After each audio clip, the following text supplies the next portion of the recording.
മുസ്ലിം സമുദായത്തിൽ മതാചാര പ്രകാരമെന്ന ധാരണയിൽ നടക്കുന്ന ചേലാകർമ്മം ഇസ്ലാമികമല്ലെന്നും ബാലാവകാശ ലംഘനമാണെന്നുമുള്ള പരാതിയിൽ ചൈൽഡ് ലൈൻ കമ്മീഷൻ നടപടിയെടുത്തില്ലെന്ന് പരാതി. ബാലുശ്ശേരി സ്വദേശി അഡ്വക്കേറ്റ് അബ്ദുള്ള ഷഫീഖ് അലിയാണ് തെളിവുകൾ സഹിതം ചൈൽഡ് ലൈൻ കമ്മീഷന് പരാതി നൽകിയത്. സുന്നി, മുജാഹിദ്, ജമാഅത്തെ ഇസ്ലാമി തുടങ്ങിയ മതസംഘടനകളെ എതിർകക്ഷിയാക്കിക്കൊണ്ടാണ് പരാതി. മനുഷ്യ സൃഷ്ടിയെപ്പറ്റി ഖുറാനിൽ പ്രതിപാദിക്കുന്നത് മനുഷ്യനെ ഏറ്റവും നല്ല രൂപത്തിലാണ് സൃഷ്ടിച്ചിരിക്കുന്നത് എന്നതാണ്.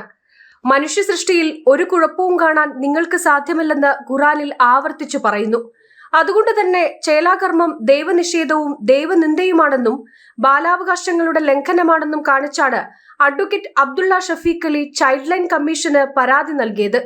ഇസ്ലാം മതത്തിൽ മതപരമാണെന്ന് ധരിച്ച ചേലാകർമ്മം പാടില്ലെന്ന് തെളിയിക്കുന്നതിന്റെ ഭാഗമായി ഖുറാനിലെ വചനങ്ങൾ ഉദ്ധരിച്ചുകൊണ്ടായിരുന്നു പരാതി നൽകിയത്.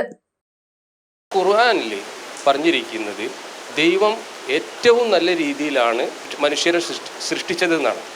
അപ്പോൾ ആ ദൈവ സൃഷ്ടിക്ക് ഒരു കോട്ടം വരുത്തുക, ഒരു തിരിച്ചറിവ് ഇല്ലാത്ത കാലത്ത് തന്നെ അത് മാറ്റുക എന്ന് പറയുന്നത് ആ കുട്ടിയോട് ചെയ്യുന്ന ഏറ്റവും വലിയൊരു ക്രൂരതയാണ്. കേരള സ്റ്റേറ്റ് ചൈൽഡ് ലൈൻ കമ്മീഷനിൽ ഞാൻ വളരെ ഡീറ്റെയിൽ ആയിട്ടൊരു കംപ്ലൈൻറ്റ് സമർപ്പിച്ചിരുന്നു. പക്ഷേ അവരത് യാതൊന്നും മുഖവിലക്കെടുക്കാതെ വളരെ സിമ്പിളായിട്ട് അത് റിജക്റ്റ് ചെയ്യുകയാണ് ചെയ്തത്. ഈ മതത്തിൽ തന്നെ പറയുന്നത് പിന്നെ ഒരു പ്രവാചകൻ 80ാമത്തെ വയസ്സിലാണ് ഈ ഒരു ചേലാകർമ്മം ചെയ്തതെന്നുള്ളതാണ്. അങ്ങനെയാണെങ്കിലും 80 വേണ്ട, ഈ കുട്ടിക്ക് ഒരു പ്രായപൂർത്തിയാവുന്ന കാലം വരെ 18 വയസ്സിന് ശേഷം വേണമെങ്കിൽ ഈ കുട്ടി അത് ചെയ്യട്ടെ എന്നുള്ളതല്ലാതെ മറ്റേ ഇപ്പം ചെയ്യുന്ന ഈ കാര്യങ്ങൾ മതപരമല്ല, തീർത്തും ഖുർആൻ വിരുദ്ധമാണ്. പിന്നെ മതപരമായ യാതൊരു അടിസ്ഥാനവും അത് കാണാൻ സാധിക്കുകയില്ല. പരാതി നൽകി ദിവസങ്ങളും മാസങ്ങളും കഴിഞ്ഞിട്ടും ഒരു നടപടിയും ഉണ്ടായിട്ടില്ലെന്ന് മാത്രമല്ല, വിഷയത്തിൽ തണുപ്പൻ പ്രതികരണമാണ് ചൈൽഡ് ലൈൻ കമ്മീഷന്റെ ഭാഗത്തു നിന്ന് ഉണ്ടായതെന്നാണ് പരാതിക്കാരന്റെ ആക്ഷേപം.